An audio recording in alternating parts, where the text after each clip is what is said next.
한번 봅시다. 시편 119편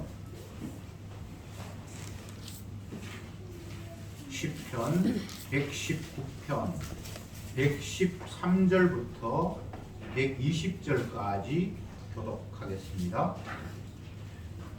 113절 내가 두 마음을 품는 자를 미워하고 주의 법을 사랑하나이다. 주는 나의 영신주요 강권이라 내가 주의 말씀을 바라나이다.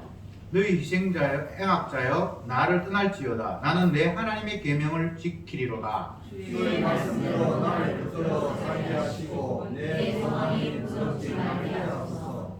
나를 붙드소서. 그리하시면 내가 구원을 얻고 주의 율례에 항상 주의하리이다. 주의 일에서 떠나는 사람은 주께서 나와 계시옵소니 주의 일에서는 영원함이니라. 주께서 세상의 모든 악인을 찢기같이 버리시니 그러므로 내가 주의 정글을 사랑하나이다. 내 육체가 주를 두려움으로 떨며 내가 또 주의 사랑을 부러워하나이다. 아멘. 아멘. 오늘은 15번째 히브리 알파벳 사멕으로 시작되는 8구절을 살펴보겠습니다. 22번째까지가 있는데 오늘 15번째에 이르렀습니다. 시편 119편은 처음부터 끝까지 주의 말씀, 주의 말씀, 주의 말씀, 주의 말씀은 이렇다, 주의 말씀은 이렇다 계속해서 그런 내용들만 가득 차 있습니다. 그러면 주의 말씀은 뭘 갖다가 주의 말씀이라고 하는가?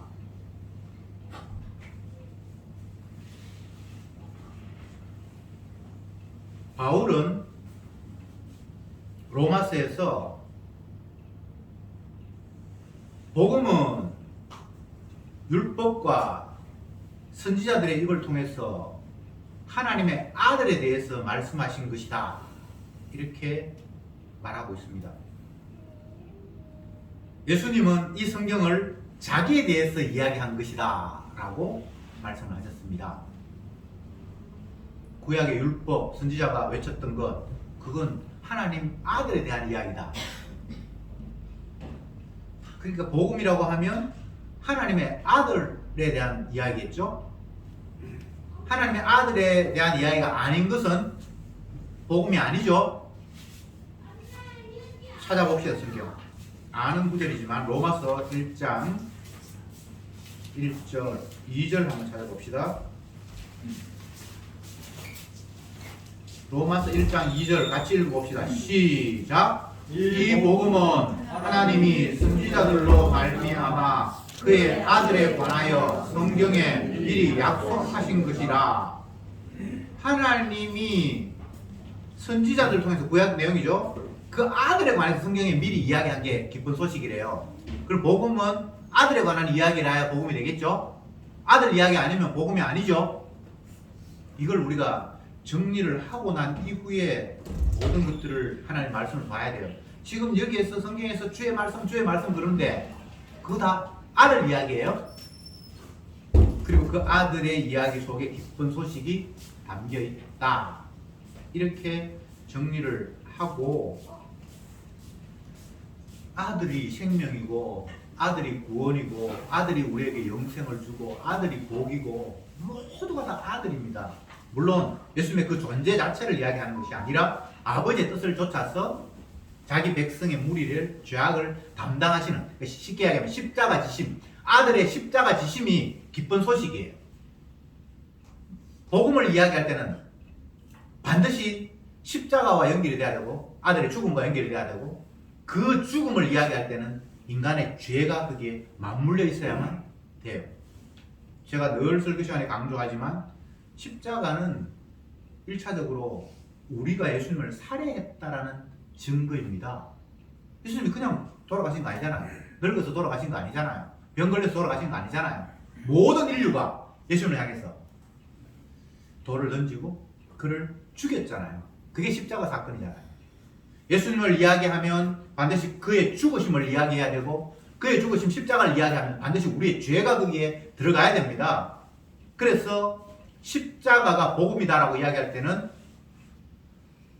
왜 그게 복음이 되는가 하면 우리의 죄가 주님이 대신 담당하셔서 용서했다라는 의미가 그 십자가 안에 담겨있기 때문에 그게 죄인들에게는 기쁜 소식인 거예요. 기쁜 소식.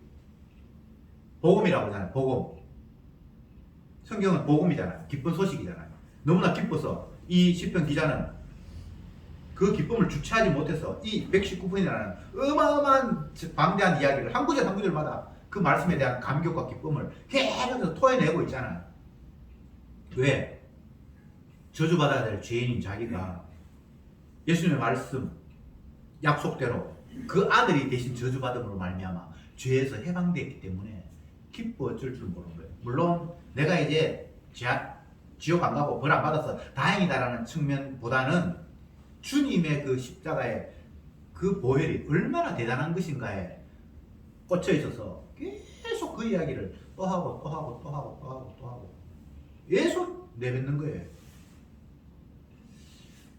여러분들도 이 시편을 보면 아시겠지만 119편을 보면서 한 구절 한 구절마다 주의 말씀이 주의 율례가 주의 법도가 주의 증거가 계속 그 이야기를 쏟아낼 만큼 이 말씀이 너무나 생생하고 너무나 소중하다는 사실을 우리는 이 시편 기자의 말씀을 읽으면서 다시 한번 깨닫게 되는 겁니다.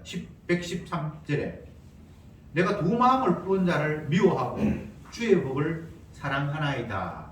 요 구절에는 미워한다, 사랑한다라는 반대 개념이 담겨 있습니다. 무엇을 미워하고? 두 마음을 품는 자를 미워하고 주의 법은 사랑하고 모든 그 감정, 미움 감정, 사랑하는 감정이 그냥 나를 중심으로 해서 나한테 아끼고 나를 쓰다듬어 주고 그래서 사랑하고 나를 괴롭히고 해서 미워하고 이런 게 아닙니다. 말씀과 연관이 있습니다. 미움과 사랑의 이유가 모든 성경은 다 예수님에 대해 증거하는 것이고 그 예수님의 말씀을 받은 선지자나 사도들은 예수님과 연관지어서 미움이 있고 사랑이 있고 십자가 외에는 사랑을 이야기할 수 없고 십자가를 제외해놓고는 미움, 심판을 이야기해봐야 그건 그냥 코끼리 덧없는 식이에요. 부활을 이야기하든 무엇을 이야기하든 십자가를 근거로 해서 이야기를 해야 된단 말이죠. 사람들이 십자가 이야기 자꾸 하지 말고 이제 십자가 이후에 부활했고 생명을 이야기하자 이렇게 이야기하는데 부활이 십자가에서 근거하지 않으면 부활이 아니잖아요. 십자가 빼버리고 부활을 이야기하면 그냥 죽었다가 살아났다. 그래서 어떡하겠대? 그러면 영혼이 안 죽는다. 그게 복음입니까? 아니거든요. 죄인이 죄영수함 받았다라는 것에서 기쁜 소식이 출발을 하고 어떤 개념을 성경에서 이야기해도 다 예수님의 말씀 또 다른 말로 하면 십자가라는 것들을 근거로 해서 미움이 나오고 사랑이 나옵니다. 두 마음을 품는 자를 미워한다. 그래서 두 마음을 품는 자는 결국은 사단이고 사단에 매여 있는 모든 사람들이 두 마음을 품어요. 근데 주의 법은 하나밖에 없는데 주의 법은 그 아들 예수의 피가 우리를 죄에서 해방했다. 나를 죽음에서 건졌다라고 이야기했는데 두 마음은 갈라지는 거예요. 갈라지는 건데 처음부터 끝까지 예수님과 상관이 없는 나눔도 있고 또 마귀의 유혹으로 복음의 광채를 흐리게 하기 위해서 십자가를 이야기했다가 또 다른 쪽으로 넘어가는 것도 있고 결국은 십자가에서부터 벗어나는 것이 두 마음입니다. 십자가 이야기 하는 것 같은데 뒤에 보니까 아니야. 그 두 마음이에요. 그건 처음부터 십자가가 아니에요. 그러니까 그것은 양의 탈을 쓴 일이고요. 처음부터 까지 엉뚱한 거 두 가지 이야기할 수 있고 그것도 엉터리고 십자가 이야기했다가 다른 쪽으로 흘러가 버리는 것도 엉터리고 성경을 펴놓고 이야기하는 사람들은 대부분 십자가를 이야기합니다. 왜? 성경에 그게 나와 있으니까. 근데 끝은 어떻게 됩니까? 그렇기 때문에 우리가 바로 살아야 되잖아요. 그렇기 때문에 우리가 천국 가야 되잖아요. 결국 자기에게 돌아와 버려요. 그냥 십자가로 끝나야 되는데 십자가를 전가하는 것이 복음인데 그 십자가를 이용을 해서 결국 내한테로 그냥 돌아오는 거예요. 십자가 믿어야 천국 갑니다. 십자가 믿어야 복 받습니다. 그게 그럼 십자가가 중간에 이용물이죠, 그죠? 그렇잖아요. 그러니까 그게 다른 복음, 거짓 복음, 양의 탈을 썼지만 결국은 이리가 그 안에 있는 그런 모습. 두 마음을 품는 것은 하나님께 용납하지 못하고 오로지 하나, 주의 법, 이것만이 사랑의 대상이 됩니다. 이렇게 13절에서 114절에서는 주는 나의 은신처요 방패라 내가 주의 말씀을 바라나이다. 주의 말씀을 바란다. 이 한 마음이죠. 오로지 십자가 말고는 없다라는 거죠. 그것만 나는 간절히 사모합니다. 근데 그것이 뭐라고요? 방패, 은신처라고 이야기를 했습니다. 방패, 은신처는 전쟁할 때의 어떤 그 양상을 표현한 것입니다. 방패라는 것은 공격을 막는 무기고, 은신처는 공격하는 사람에 의해서 내 몸을 숨기는 어떤 공간입니다. 그러면 공격자는 누군가? 사단이죠. 그리고 방패, 은신처는 주의 말씀, 십자가입니다. 그리스도 예수 안에 있는 자에게는 결코 정죄함이 없나니 이렇게 얘기를 해버렸죠. 이걸 방패나 창으로 은신처로 보면 되겠죠. 마귀는 우리를 계속해서 지적합니다. 너가 그렇게 살아서 그게 돼? 너 뭐 성경 말씀 사모한다면서 날마다 말씀 어겨. 남도 오늘 괴롭혔지. 너 왜 괴로움 피웠어? 농땡이 쳤어. 계속해서 우리에게 찔러서 고발합니다. 그 공격에 충분한 방어가 될 수 있는 것은 주님의 말씀 십자가 외에는 방패가 안 됩니다. 그것만이 은신처가 되고 그것만이 그 마귀가 찌르는 창을 막을 수 있는 거예요. 다른 걸로 어떻게 막습니까? 막 공격하니까 그래 조금 더 열심히 살게. 그건 내 잘못됐다. 환경이 어쩔 수 없었는데 내가 뭐 흙수저 밑에 태어났으니까 어쩔 수 없었는데 이제 내가 살만하니까 해볼게. 이건 은신처나 방패가 안 됩니다. 계속해서 마귀에게 끌려갈 수밖에 없어요. 똑바로 해. 거룩한 삶을 살아야지. 네가 신앙생활 20년 했는데 아직도 그만 그 꼴이냐?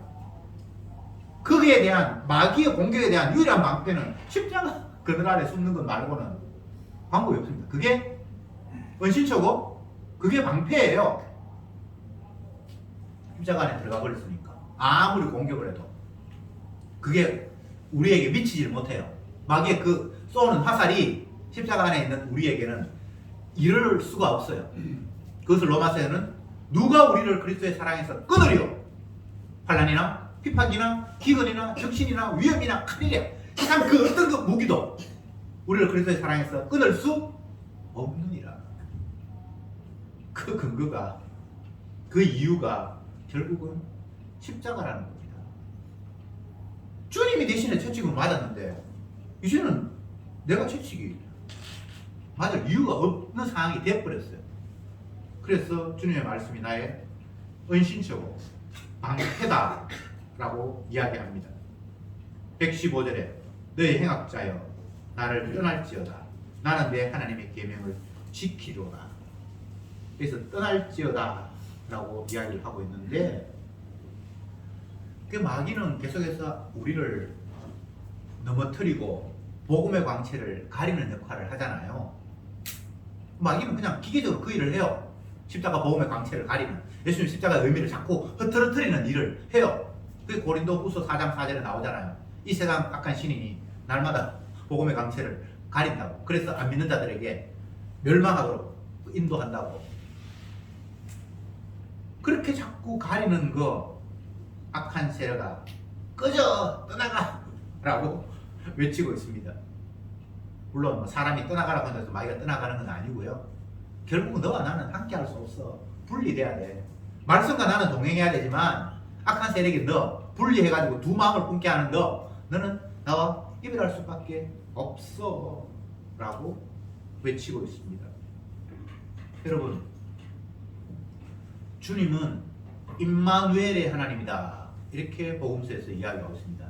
임마누엘의 의미를 우리는 잘 알고 있죠. 하나님이 우리와 함께 하신다. 그 하나님이 함께 하실 때에 악한 마귀가 거기에 같이 동행할 수는 없어요. 그래서 마귀가 찾아올 때마다 우리는 주님과 하나야, 넌 떠나가 라고 두 마음을 품는 악한 세력들을 계속해서 밀어내는 모습이 행악자여 나를 떠날지어다, 나는 내 하나님 계명 쪽으로 계속 끌려갈 거야 라고 이야기를 하고 있습니다.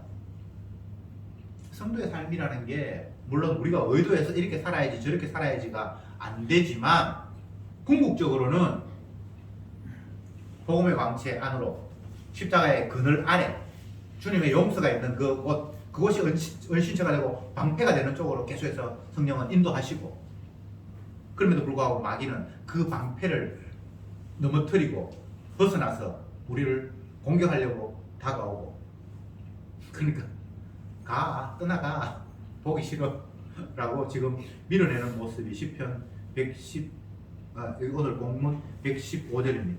116절에 주의 말씀대로 나를 붙들어 살게 하시고 내 소망이 부끄럽지 말게 하소서. 여기서는 나를 붙들어 살게 해달라, 앞부분에는 마귀한테는 떠나가라, 주님은 나를 붙들어 달라. 이제 정반대 상황이죠, 그죠? 주님한테는 우리가 붙들려야 되고 마귀는 떠나가야 되고. 왜? 주님 앞에 붙들릴 때만 유일한 피난처가 되기 때문에.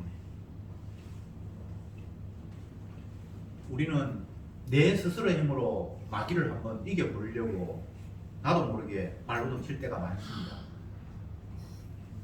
마귀가 공격해오는 내용은 뭡니까? 하나님 말씀을 근거하는 거예요. 너 말씀대로 오늘도 못 살았잖아. 그따위가 무슨 신앙생활 한다고, 그게 무슨 목사야, 그게 무슨 집사야, 그게 뭐 복음 아는 거 맞아?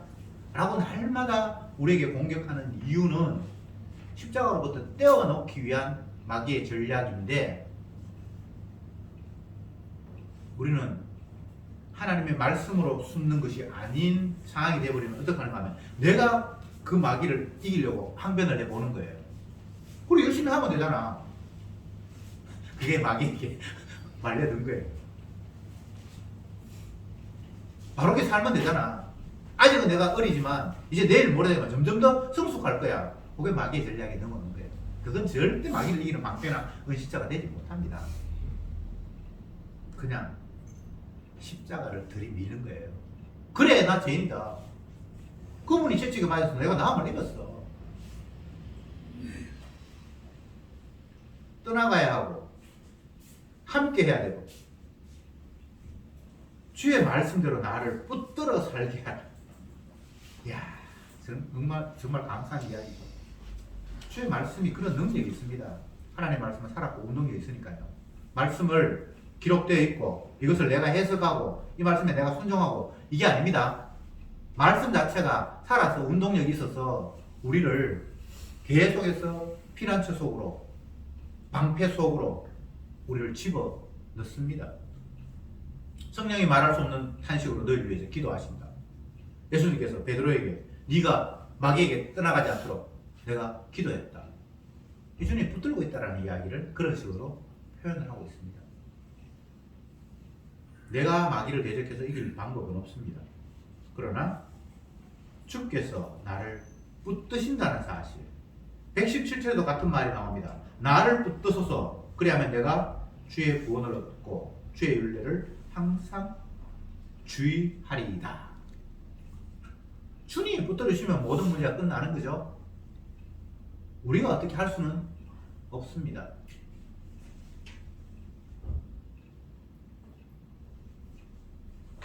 사도행전에서는 예수님께서 이렇게 이야기합니다. 주님의 은혜, 성령으로 말미암아 교회가 형성이 되었고 그 교회를 하나님께서 말씀하시기를 내 피로 값주고 샀다, 이렇게 규정을 합니다. 교회는 어떤 사람이 돈 내고 목사 모이고 성도가 모여서 예배드리는 게 교회가 아니고 주님이 자기의 피를 지불하시고 자기 백성을 위해서 대신 십자가 지시고 그 피값으로 모았다. 그게 교회라는 거예요. 그러니까 그 주님의 피로 모인 사람들은 피 자랑해야지. 내 이제 성숙했다. 나 이제 복음 깨달았다. 나 복음 받았다. 이따위 소리를 하면 안 되겠죠. 주님이 피값을 치러서 모아놨으니까 그 모임은 피를 증거하는 거잖아요. 피의 의미, 주님이 왜 십자가 졌는지를 자랑하는 거잖아요. 그래서 장로는 다른 말로 하면 감독인데, 감독. 교회 지도자는 감독인데 뭘 감독합니까? 여기 피가 제대로 전파되고 있는가를 감독하는 게 교회의 장로의 역할이에요. 저 사람 피를 이야기하지 않고 엉뚱한 이야기를 하네? 그럼 그게 우리는 피로, 주님의 피로 값주고 산 모임입니다. 여기서는 주님의 피만 자랑돼야 됩니다. 라고 이야기하는 거예요. 인간들끼리 취미 모으고 또 조금씩 돈 내가지고 뭐 문화생활하고 여가 즐기고 심심풀이 땅콩처럼 그렇게 일주일에 한 번씩 모여서 그런 밥이나 한 끼 먹고 그렇게 됐으면 그거는 주님의 피로 산 교회의 모습은 전혀 아니잖아요. 그냥 그건 뭐 어디 문화센터에 가서 취미 많은 사람들끼리 그냥 한 번씩 모이는 거하고 하나도 다르지 않잖아요. 다시 말씀드립니다.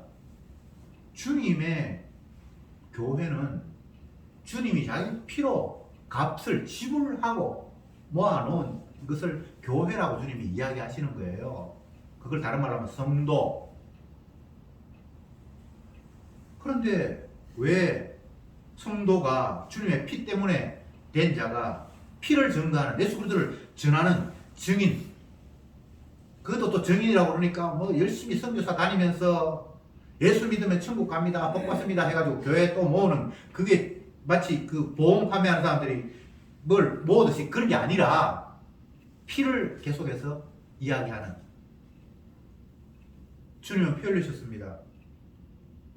그런데 그 피를 왜 흘렸습니까? 내가 주님을 잡아 죽였습니다. 나는 죄인입니다. 당신도 주님을 잡아 죽인 죄인입니다. 그 이야기를 하고, 그런데 주님은 그 피 흘리심을 통해서 우리의 죄를 용서하시겠답니다. 용서하셨답니다. 이런 이야기를 하는 게 증인이지, 어디 시골 같은데 아니면 가난한 나라에 가서 성경 펴놓고 복 받는다고 사람 끌어모으는 게 전도가 아니잖아요.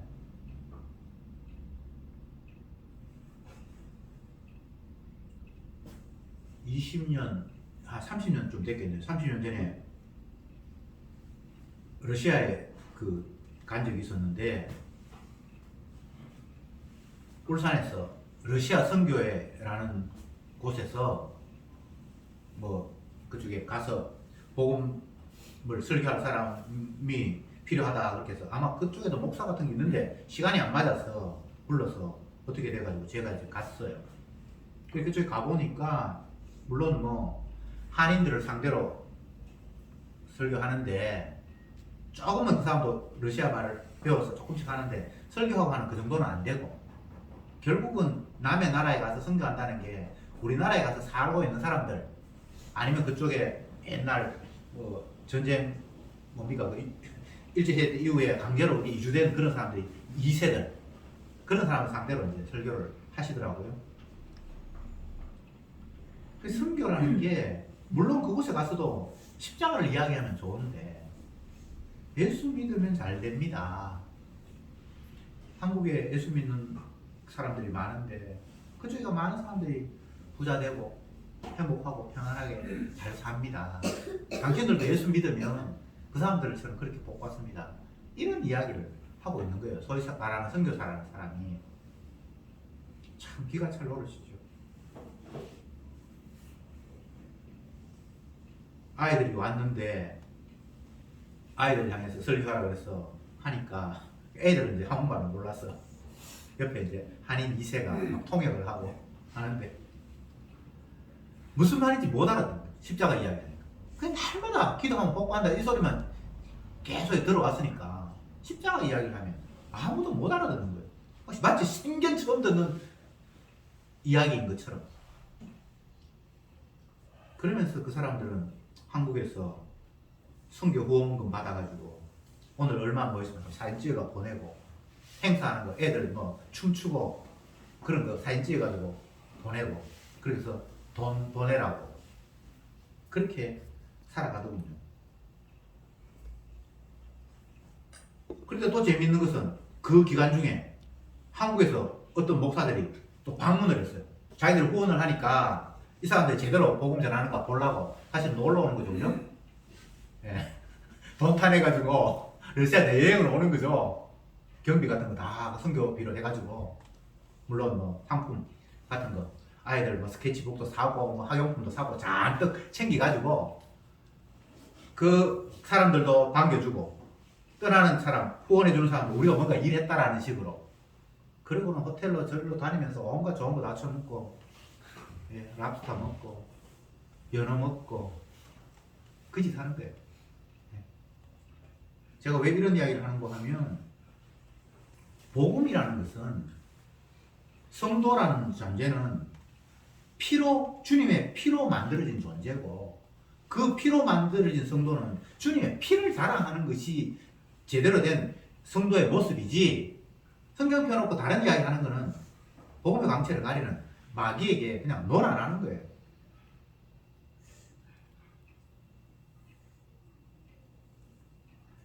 (118절에) 주의 윤례를 떠나는 자는 주께서 다 멸시하셨으니 저희 괴사는 허무함이니이다. 제가 방금 이야기했던 유혹에 해당이 되는 거예요.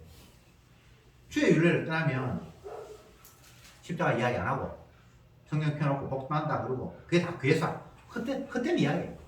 거짓말이에요. 근데 사람들은 그 거짓말을 좋아하죠. 그것은 멸망해야 될 자니까 그 이야기에 그것이 기쁜 소식인 줄 알고 복 받는 것이 기쁜 소식인 줄 알고 기도하면 부자 된다는 것이 그게 복음인 줄 알고 그냥 저들끼리 박수 치면서 예수 믿는다고 하고 있어요. 교회라고 하고 있어요.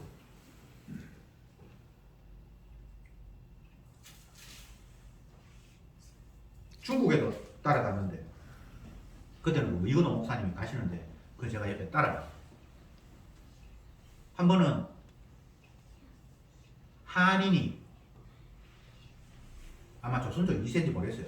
그 사람들이 현재 있는 중국 사람들에게 전도를 한다고 해서 불러 모아놓고 자기의 힘으로는 제대로 안 되니까 한국의 유명한 사람 한 사람 불러서 나 제대로 맞지? 그리고 한국에서도 조금 후원금 받을 그런 목적으로 아마 불렀던 것 같아요. 근데 또 보니까 이제 이걸 목사님이 막 십자가를 이야기했어요. 그러면서 무엇을 이야기했는가 하면 십자가 이야기 안 하는 것들은 다 개돼지다, 마귀다. 그래서 공격을 하니까 통역하던 사람이 지를 공격하는 것 같다. 자기를 그동안 십자가를 걸쳐놓고 다른 이야기 못 받는다. 뭐 이렇게 얘기했는데 너무나 강하게 나오니까 통역하다가 중간에 스톱을 하고 목사님 잠깐만 이야기하다고 저쪽에 가지고 이 교인들은 아직 어리기 때문에 너무 그렇게 이야기하면 상처받고 떠나갑니다. 그래서 이 목사님이 화가 났어. 목사는 십자가 얘기하는 사람이야. 그랬어요. 그렇게 사단이 났어요. 그러니까 제가 중국어를 모르니까 그 이후에는 제대로 통역했는지 안 했는지 그건 잘 모르겠어요. 제가 왜 이런 이야기를 합니까? 주의 말씀으로 전하는 사람이 있는가 하면 물론 그 소수입니다. 대부분 그 말씀을 가지고 괴사를 범하고 엉터리 없는 일로 활용한다는 이야기를 합니다. 여기 118절에 그 얘기잖아요. 주의 윤례를 떠나는 자는 주께서 다 멸시하신다고. 진노로 주님이 멸시하실 거라고. 여러분 하나님이 그렇게 만만한 분입니까?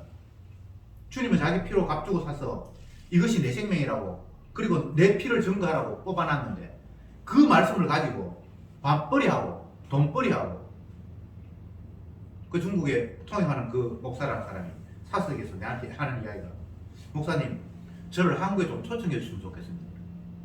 왜 자기 간증하고 몇 푼 받아 와야 되겠다. 한국도 구경 좀 하고 제가 아무 대답도 못해서 제가 뭐 초청할 돈도 없고 우리 세순 교회가 그런 사람을 초청했어.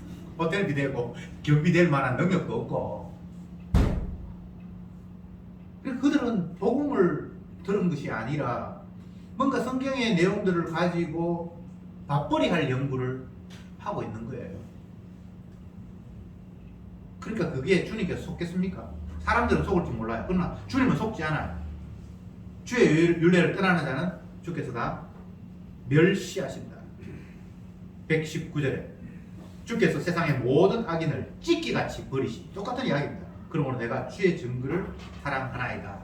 하나님의 말씀은 아닌 사람한테는 철저히 배척해버린다는 거예요. 찢기같이. 네. 찌끄러기다. 이거는 뭐 필요 없다 하면서 버리는 거예요. 중간 시간에 딸기 뭐 사오셔서 장로님이 사오셔서 성도를 먹는데 딸기 잡술 때 보니까 꽁지는 안 잡수더구만요. 파란 부분. 네, 거기 찢기잖아요. 주님의 말씀은 아주 예리합니다. 십자가가 아닌 것들은 다 갈라내요. 뭐 두리뭉실해가지고 뭐 이게 엎어가지고 십자가 이야기하니까 다 복음인 것처럼 그렇게 사람들은 생각할 수 있어요. 뭐 교회라고 이야기하고 성경 이야기하고 십자가도 이야기하고 복도 이야기하고 뭐 구원도 이야기하고. 근데 주님은 십자가만 달랑 남기고 나머지를 찌꺼기로 배척해 버리시는 분입니다. 120절 내 육체가 주를 두려워함으로 떨며 내가 또 주의 판단을 두려워하나이다. 앞부분에 심판을 이야기하다가 나중에 마지막에는 두렵다라고 이야기를 합니다. 이것은 경외하는 자의 모습입니다. 하나님의 심판이 그 다 갈라내고 아니라고 멸하시고 하는 게 정말 사실은 무섭거든요. 여러분들이 만약 소돔과 고모라 시대에 롯이라고 한번 생각해보세요. 롯. 내가 롯이다. 하나님께서 천사를 통해서 이곳을 빨리 떠나라. 그래서 허겁지겁 이삿짐센터 부를 시간도 없이 막 뭐 밥그릇 하나 챙겼는지 모르지만 급하게 떠나는데 마누라는 안 가려고 그러고 딸내미 둘이는 그냥 따라오고. 근데 마누라는 결국 뒤돌아서서 그냥 돌아서다가 소금 기둥이 되어버렸어요. 그런 걸 여러분이 한번 생각을 해보세요. 내가 남편인데 아내가 내 말 안 듣고 복음 말 안 듣고 가다가 억지로 처음에 끌려갔는데 처음부터 안 간 건 아니고 성경에 보면 남편이 하니까 딸이 같이 가니까 억지로 갔는데 뒤돌아보다가 그냥 그게 석호가 되고 소금 기둥이 되어버렸어요. 이제 아내 없어. 딸 둘이 들고 어떤 그 소돔과 고모라 땅을 경계를 벗어났는데 하늘에서 유황불이 떨어져서 그쪽에 불이 확 내리는 그 광경을 봤던 그 롯의 심정을 생각해 보세요. 두렵지 않습니까? 정말 철저하게 하나님 말씀대로 아니라고 너희들은 멸망해야 된다고 불이 내려서 확 사질러 버리는 그 환경을 온몸으로 본 그가 두렵지 않겠습니까? 이 시편 기자가 육체가 주를 두려워함으로 떨고 내가 주의 판단을 두려워한다는 말, 이런 말이에요. 하나님 말씀대로 심판하시면서 아니라고 갈라내버리고 그를 진멸해버리는 모습이 너무나 두렵다는 거예요. 밥 시간에 마태복음 11장을 했는데 갈릴리 지역에 그 사람들 베세다, 고라신 그 사람들이 주님의 말씀을 콧방귀도 안 끼고 콧방귀 끼면서 듣지도 안 하는 그들을 향해서 소돔과 고모라가 멸망하는 것보다 더 무서운 심판이 너에게 떨어질 거라고 주님께서 말씀하셨는데 그 말에도 두려워하지 않아요. 그러나 주의 말씀을 믿는 사람은 그런 이야기가 얼마나 섬찟하게 들리겠습니까? 노아 홍수 시대도 생각해 봅시다. 방주 만들려고 그러고 방주를 만들면서 열심히 전했겠죠.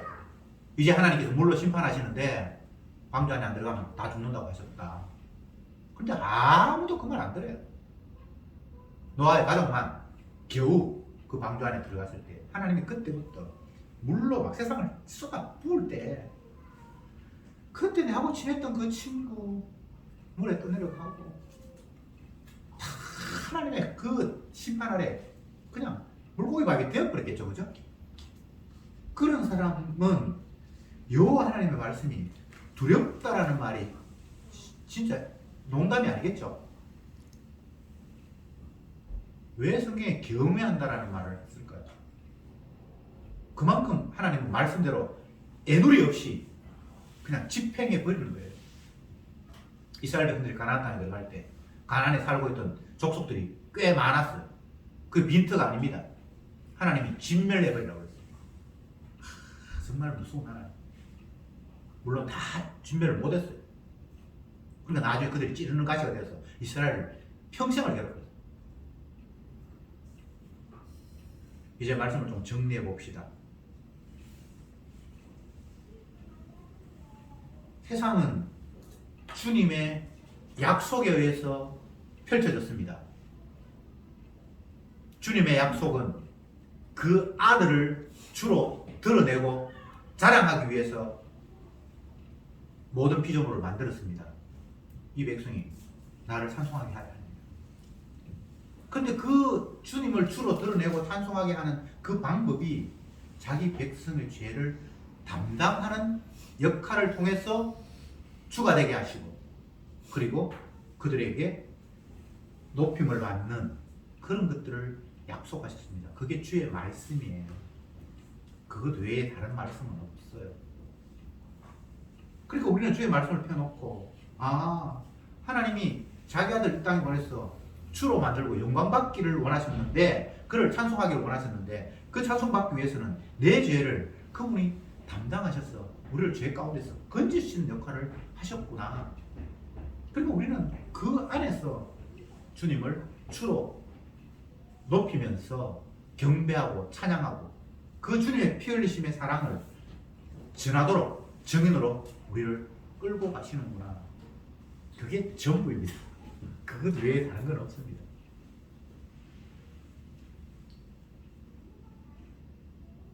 이 땅에서 살아가야 되는데 살아가기 위해서는 직업을 계속 유지해야 되고 직장에서 안 쫓겨나야 되고 늙으면 가능하면은 뭐 병원에 좀 덜 가고 그래도 연약한 몸을 끌고라도 살아야 돼. 온통 우리에게는 내가 어떻게 살아야 하는가에만 관심이 있습니다. 내 생존을 점점 더 길게 끌고 가려고 하는 것에만 관심이 모여 있습니다. 근데 주님이 우리를 길게 살려고 이 땅에 보내신 거 아니잖아요.